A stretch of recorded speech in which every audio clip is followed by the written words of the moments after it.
സഹൃദയരെ, ഒരുപാട് മാറിയ ഈ കാലഘട്ടത്തിൽ ഒരുപാട് മാറാൻ നാം ശ്രമിക്കുമ്പോൾ തിരക്കുകൾക്കിടയിൽ നാം മറന്നു പോകുന്ന പലതുമുണ്ട്.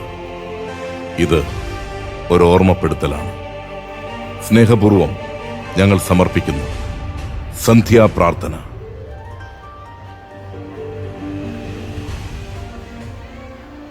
ഒരു സ്റ്റാറ്റസ് ഇട്ടേക്കാം. Feeling blessed. കൊള്ളാം.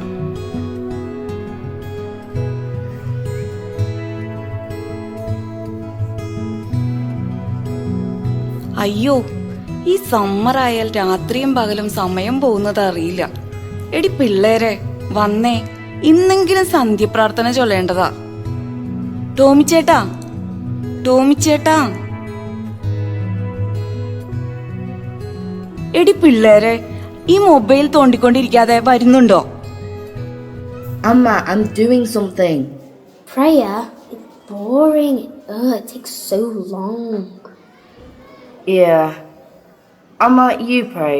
We're not interested. ഓ, വന്നു ഒരു അനുസരണവും ഇല്ലല്ലോ. നാട്ടിലെങ്ങനെ ആകണം. ചൂലുകൊണ്ട് നല്ല വീക്ക് തന്നാനെ. ഇങ്ങോട്ട് വരാനല്ലേ പറഞ്ഞത്? Amma, don't shout. Are you crazy? I'm going upstairs. Yeah, me too. അതെ, എനിക്ക് ഭ്രാന്താണ്. ഓ, ടോമിച്ചേട്ടാ, ടോമിച്ചേട്ടാ, നിങ്ങളിത് കേൾക്കുന്നുണ്ടോ? നിങ്ങളിത് കേട്ടോ? പ്രാർത്ഥനയ്ക്ക് വിളിച്ചപ്പോൾ ഞാൻ ക്രേസി ആണെന്ന്. എനിക്ക് തോന്നാറുണ്ട്. എന്താ പറഞ്ഞേ? കേട്ടില്ല. ഒന്നും പറഞ്ഞില്ല. അല്ല, നിങ്ങൾ എങ്ങോട്ടാ ഈ ഡ്രസ്സിൽ കാർക്കിയെല്ലാം എടുത്തുകൊണ്ട്? അതെ, നമ്മുടെ കൈക്കാരന്മാർ സിബിയും ജിനോയും ബാഡ്മിന്റൺ കോർട്ട് ബുക്ക് ചെയ്തിട്ടുണ്ട്. ഒന്ന് കളിക്കാൻ പോവുക. ബെസ്റ്റ്. ഈ കുടുംബ പ്രാർത്ഥനയുടെ സമയത്താണോ പോകുന്നത്? ഓഫ്, മൺഡേ ക്രിക്കറ്റ്, അടുത്ത ദിവസം ബാഡ്മിന്റൺ, അതിന്റെ അടുത്ത ദിവസം വോളിബോൾ, പിന്നെ സംഘടനാ മീറ്റിംഗ്. എപ്പോഴെങ്കിലും വൈകിട്ട് വീട്ടിലുണ്ടോ? എടി, ഈ സമ്മർ ആയാല രണ്ട് മനുഷ്യരെ പുറത്ത് കാണുന്നത്. അന്നേരം പ്രാർത്ഥന എന്ന് പറഞ്ഞ് വീട്ടിലിരിക്കാൻ പറ്റുമോ? വിന്റർ ആകട്ടെ, നമുക്ക് ഒരുമിച്ചിരിക്കാം, പ്രാർത്ഥിക്കാം.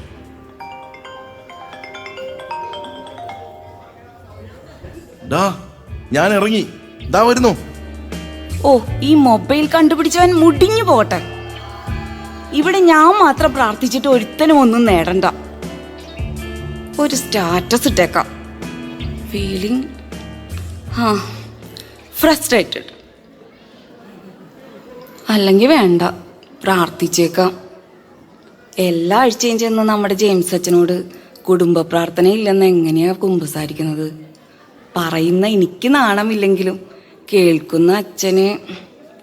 പിന്നെ അതിനു വേണ്ടിയായിരിക്കും അച്ഛൻ്റെ അടുത്ത ഉപവാസം. പിതാവിനും പുത്രനും പരിശുദ്ധാത്മാവിനും സ്തുതി. സ്വർഗസ്ഥനായ ഞങ്ങളുടെ പിതാവേ. എന്തോ? സ്വർഗസ്ഥനായ ഞങ്ങളുടെ പിതാവേ. എന്നെ വിളിച്ചില്ലേ? ഞാൻ നിന്റെ കർത്താവാണ്. ഞാൻ ഇവിടെ തന്നെയുണ്ട്. നോ കർത്താവേ, ഞാൻ പ്രാർത്ഥിക്കുകയാണ്. ഞാൻ എൻ്റെ കടമ അങ്ങ് ചെയ്യുക. ഒരു മനസ്സമാധാനം, അത്ര തന്നെ. അറിയാം, പക്ഷേ ഇന്ന് നീ പതിവ് പോലെ വാക്കുകൾ മാത്രം പറഞ്ഞല്ല. നമുക്ക് പരസ്പരം സംസാരിച്ചു പോകാം. അത് കൊള്ളാം. എന്നാൽ കണ്ടിന്യൂ, ബാക്കി കൂടി ചൊല്ലൂ. നിന്റെ നാമം പൂജിതമാകണമേ. അത് ശരിയാണ്. എന്റെ നാമം ഈ വീട്ടിൽ പൂജിതമാണോ?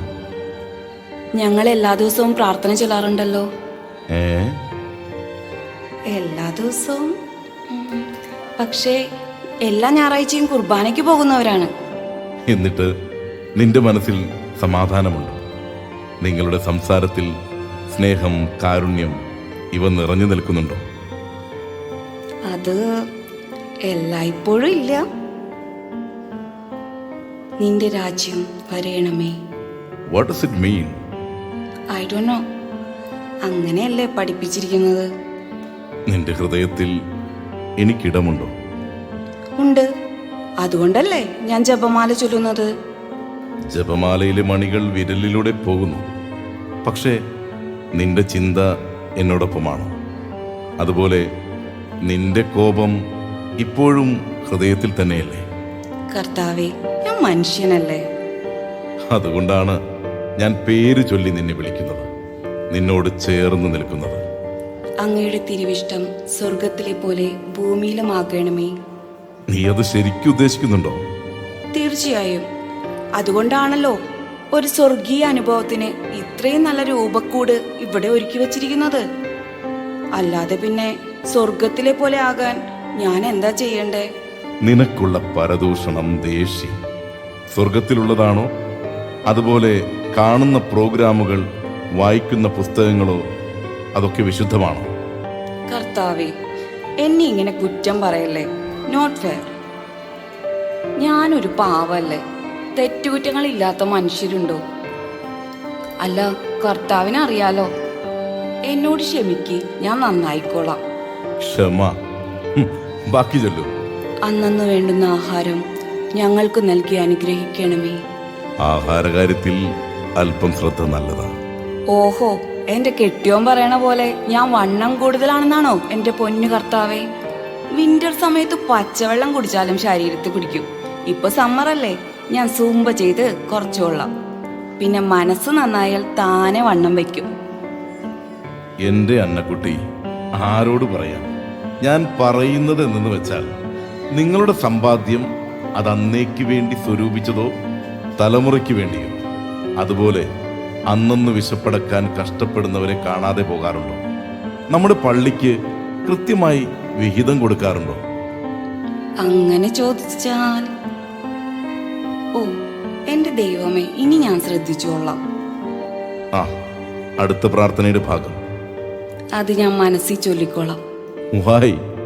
എനിക്കറിയാം എന്നാ ഉദ്ദേശിക്കുന്നതെന്ന്. ഞങ്ങളുടെ കടക്കാരോട് ഞങ്ങൾ ക്ഷമിക്കുന്നത് പോലെ. എന്നിട്ട് ക്ഷമിച്ചോ? അവളോട് മാത്രം ക്ഷമിക്കാൻ പറയരുത്. എന്നെ എന്തോരം ദ്രോഹിച്ചതാണെന്നറിയോ? എന്നെ നാണം കെടുത്തി. പക്ഷേ ഓരോ കുർബാനയ്ക്ക് മുമ്പ് നീ സമാധാനം നേരുന്നില്ലേ? അത് സഭയിലെ ആചാരമല്ലേ? സമാധാനം അതരങ്ങളിൽ മാത്രമാണെങ്കിൽ അത് സമാധാനമല്ല മകളെ. എനിക്ക് ക്ഷമിക്കാൻ പ്രയാസമാണ്. ക്രൂശ് ചുമക്കുന്നതും പ്രയാസമായിരുന്നു. എന്നോട് മുമ്പ് പറഞ്ഞില്ലേ ക്ഷമിക്കാൻ? അതെങ്ങനെ സാധ്യമാകും? അത് എനിക്ക് തെറ്റുപറ്റി. ഞാൻ അവളോട് ക്ഷമിക്കാം. ഇപ്പോൾ നിന്റെ ഹൃദയത്തിൽ അല്പം സമാധാനം കിട്ടിയില്ലേ? അതെ കർത്താവെ, വളരെ നാളുകൾക്ക് ശേഷം. ഞങ്ങളെ പരീക്ഷയിലാക്കരുതേ. അപ്പോൾ ചില കൂട്ടുകളും ചില വഴികളും വിട്ടേക്കണം. ഞാൻ ശ്രമിക്കും. ശ്രമം പ്രാർത്ഥനയുടെ തുടക്കമാണ്. രാജ്യവും ശക്തിയും മഹത്വവും എന്നേക്കും നിനക്കുള്ളതാകുന്നു. എനിക്ക് മഹത്വമെന്നത് എന്താണെന്നറിയാമോ? ഇല്ല കർത്താവെ.